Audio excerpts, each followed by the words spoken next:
Family traditions. Taking non-traditional, traditional photos. Hi, I'm Abigail. I'm here to talk about photography, how I relate to it, and how I can help you get those photographs you absolutely love. Today I want to talk about family photos, but in a slightly different way from what you've maybe heard it spoken about before. I want to talk about doing traditional, non-traditional family photos. And I'm going to dive into what my interpretation of that is, and maybe even give a few ideas on what specific ways you can apply this when you do your next family shoot. But mostly I want to leave it open to interpretation. I want to leave it open to your inspiration, how you feel your family dynamic comes through the best in your photographs. So first, let me talk about just generally what I have in mind when I say non-traditional, traditional family photos. So the traditional family photos that you might think of is your family together in whichever location, probably sitting together or standing together kind of in a line, or maybe it's in your living room or someplace. Think about classic Christmas card photos where everyone's got their position and it's very formal, kind of rigid. Or you can maybe picture something different. You might picture a classic 2000s or 2010s type photo shoot where everyone's wearing their blue jeans and white t-shirt, and you've got like kind of a studio background and it's very plain. Whatever you picture, what I'm going to talk about today is probably a little different from that. And the reason why is because what I want to talk about is something that's going to look completely different for every individual, or for every group, for every family that is. And this can be applied to friendship groups as well, or anything really, any type of group that you want to take a group photo with. It doesn't have to be a family photo shoot, but I think it is the most applicable to a family photo shoot, most easily translatable, and that's definitely the group that I want to focus on today, but by no means is it exclusive to family photo shoots. So, to my point, what I want to talk about is a photo shoot which encapsulates a family tradition that you guys already have. And you might think of yourself and like, we don't have family traditions, like that's so rigid, that's so strict, that's so old-fashioned. But every family has traditions that you guys like to do. And like I said, you might not think of it as a tradition. You really don't have to think of it as a tradition, so to speak, but really it's just the things that your family loves and enjoys doing. It's a way that you guys connect. It is something that you do either on a regular basis or on special occasions, but it is something which is unique to your family. And it doesn't have to be super unique that nobody else has ever done this, but it is something which helps to define your family's personality, the characters that you have in your family, and it is hopefully something that you all enjoy. Now, first I want to talk about some ideas of what I think this could look like. Some ideas of different family traditions, different things that you could use in the photo shoot like this. You might love some of these ideas, whether they are traditions that you already have in your family, whether they're something that you've never heard of doing, and you might love to do that in your photo shoot, but don't feel like these are the only ideas that you can take. Really, it is just an example for you to be able to come up with your own experiences and your own inspiration to do that photo shoot that really is personal and customizable to yourselves, rather than fitting into whatever cookie cutter type photo shoot has been done before. I think a very easy, common family tradition that people have would be something like a movie night or an activities night. Maybe you love board games, maybe you love movies, maybe you're more of an outdoors thing. But let's take either a movie night or a board games night, something that you're going to do in your living area, whether that's your living room, whether you're doing it board games maybe on the dining hall table, wherever it is that you are, but it's in your living space that you're going to be doing. Now there are two perspectives or two ways I think that you could approach this one, which I think both would be really fun, and you can even incorporate them into each other. One, just do the photo shoot where you guys are candidly enjoying your activity, and you can set it up in a way that easily captures everyone's faces or everyone in the moment, but that you don't have to worry about, oh, there's the camera, oh, I need to be posing, oh, I need to look this way, I need to look that way. So making that comfortable environment for yourself where you can just enjoy the activity that you're doing and not focus so much, especially if you're not someone who feels comfortable doing a photo shoot, so you don't focus so much on the camera. So like I mentioned, it could be a board games night where you have the dining hall table. So then let's say you set yourselves up so you're basically all on one side of the table, so it's easy again for the photographer to take that picture from the other side, and you get that moment where you're all playing, you're excited, and you can just capture those specific moments. You can also incorporate into that more posed shots, or more, I want to call them directed shots rather than just having specific poses. You have some sort of directing from your photographer to say, reach over there, okay, you're going to interact with this person like that, you're going to interact with that person like that. So have that set up, and you can capture that interaction, you can capture those moments, but you can also, if you want to have a little bit more structured shoot in the same environment, so that it captures more than just who you are as a, like what you look like the picture, but also who you are in the activities that you guys enjoy. Movie night is similar. With a movie night, I would definitely recommend that you do some sort of more interactive, like setting up for the movie night, getting popcorn together, setting up the snacks, maybe setting up the area that you're going to be sitting in, not just when you're actually sitting and watching the movie, because that could be maybe less engaging. The other way of approaching this would be to take your favorite movies, your favorite board games, and engage more on the character level of those things that you love, and do things that are inspired by those characters or those activities where you more act out the things that you love, and to whatever degree, whatever level that you enjoy doing that. You don't have to go all out, but rather just use it as an inspiration to again show that part of what you guys enjoy and make it a memory that you're not just looking at the photos. And this is the main point that I would want to make out of this, is you're not just looking back on those photos and you enjoy looking at those photos because you love the people that are in the photos, but you actually look at them, and what you remember is more than just the people. You remember the day, you remember the activity, and you remember spending that time together and how you would repeatedly spend that type of activity time together, and that's a great memory that you have.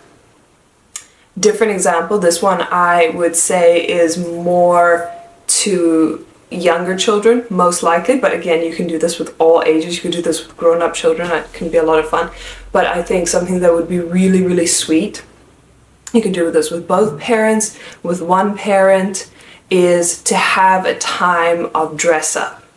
And I think what could be really precious in memories is to take your young children, let's say it's before they go to school, they're still in preschool, and you have them dress up in their parents' clothes, and you just have a casual, fun, relaxed time period where you come into the home as the photographer.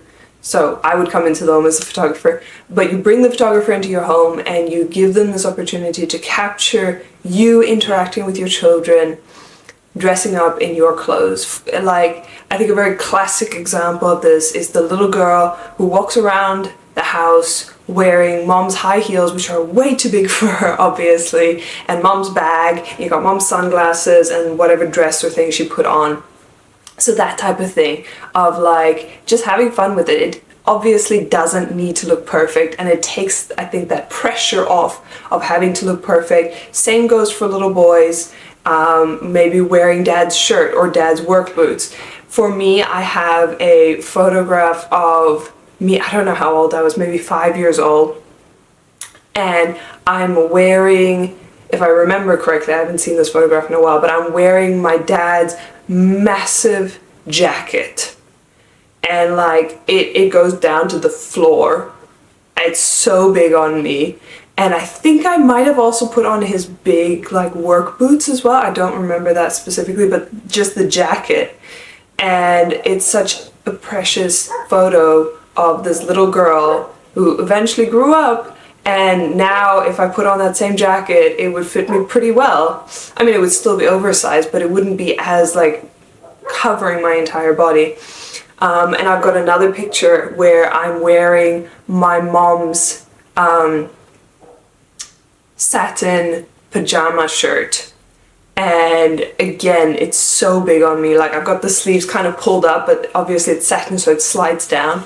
And it's like a dress, a massive dress on me. So I think that it's so sweet and adorable to see your children in that young stages of their lives and capturing that, and then seeing that, comparing that when you grow up. And it's just, I think, such a cute thing. It's interactive. I would love to take those kind of photos for somebody. I think that it can be such a cute, sweet memory to have, where especially with little kids, you're like, how am I going to take pictures of these kids? They're all over the place. They're so like, they're everywhere, but every little child wants to be like mommy and daddy. And I think you take that energy and you put it into this activity. It can be so much fun for the whole family. If, on the other hand, you are a family which absolutely loves the outdoors and you want to take this photo shoot outdoors, there are just so many ways that you can do that as well. You can go as simple as having a picnic in whatever location. I think picnics for anybody, whether it's one person, a couple, a group, can be such a great activity because it's so simple. It's easy to find a location. It's easy to pack a picnic basket. You don't have to worry about the scenery. You don't have to worry about, like, even what you're wearing. It can be super casual, it could be more dressy. It's just a very dynamic, easy thing to do is a picnic. If you want to put a little more effort into it, or maybe you have as a family a specific activity that you really enjoy doing, I would say absolutely go for it. And if you can find yourself maybe a photographer who specializes more in sports or activities, that might be a really great idea to jump into it with that perspective. Maybe you love something like mountain biking, or you guys are really into surfing or rock climbing. Those are all kind of more extreme sports. I think all three of those are actually extreme sports, but it doesn't have to be that extreme either. So that's kind of showing the whole range of outdoor. You can do something as simple as a picnic, and that works for all ages, or you can do something if you're into super extreme sports on the other side, and then anything and everything in between. The possibilities are just absolutely endless in what you can do if you took this thing outside. It is equally endless for indoors. And then lastly, you can go to whatever location, specific things that you might really enjoy. Maybe as a family you have a park that you guys often go to and you want to take some pictures there. Or maybe you have a specific activity that you guys like to go to at a certain location. Whatever it is, let your life on a daily basis speak to you in what you need to do and what you want to do in your photo shoot, and let that tradition you have as a family inspire your traditional, non-traditional photos. Now, if I want to say the reasons why I think this type of photo shoot will make such an incredible photo shoot and give you photos that you're going to love for a long, long time, here are my top 3 reasons why you need to do as a family a photo shoot inspired by traditions you have in your family already. Reason number 1 is this makes you comfortable. It is something that you are used to. It is something you're familiar with. Where you're stepping into a photo shoot, which is something that can be very foreign to you, can be something that you're not used to doing, allowing yourself the space and creating the space that you are comfortable in will always be something you are grateful for in the moment and later on, because being comfortable in your photo shoot shows in your photographs every single time. The second reason, and one which I briefly mentioned earlier, is this is a memory you will cherish for many, many decades to come. Not only are you cherishing these photos because of the people in the photographs, but you're cherishing the photos because of the moments that they captured. It's so much bigger and so much more significant than just having the people you love in the photos, but actually showing a dynamic and a part of your relationship with one another in a way that I think is so much more precious than just having a plain traditional photo shoot where there's not much happening. And thirdly, I'm a big fan of any kind of interactive photo shoots, because again, if you're not used to being in front of a camera, you often feel uncomfortable and you don't know what to do with yourself. You're like, how do I sit? Should I move? Should I change my, you know? And so when you have that activity, that interaction, when you have that interaction already built into how you planned your photo shoot, it immediately makes you more comfortable, more relaxed, and you just don't have to worry so much about what am I doing right now, because you've already got it planned out. It's already laid out in front of you, and you don't have to be thinking constantly, how do I move? How do I change? You're like, I've already done this. And even if it's a new activity, maybe it's something that's been on a bucket list for a long time, it gives you, again, just that kind of guidelines. You're not worried about the photos as much as you're thinking about the activity that you're engaged with. So that gives like an idea of my perspective on this, but what I would love to hear is, what are some of your family traditions that you think you could do this kind of photo shoot with? And don't try and limit it to like, these are the picture perfect traditions that we have. Make it as free and as open as you can, and tell me all of the things that you're like, that's what I want to remember. Not that's what looks good on a photo, but that's what I want to remember. That's how I want to remember these years of my life with my family. Until next time. Hi, my name's Abigail. I'm here to tell you... Did you get all that?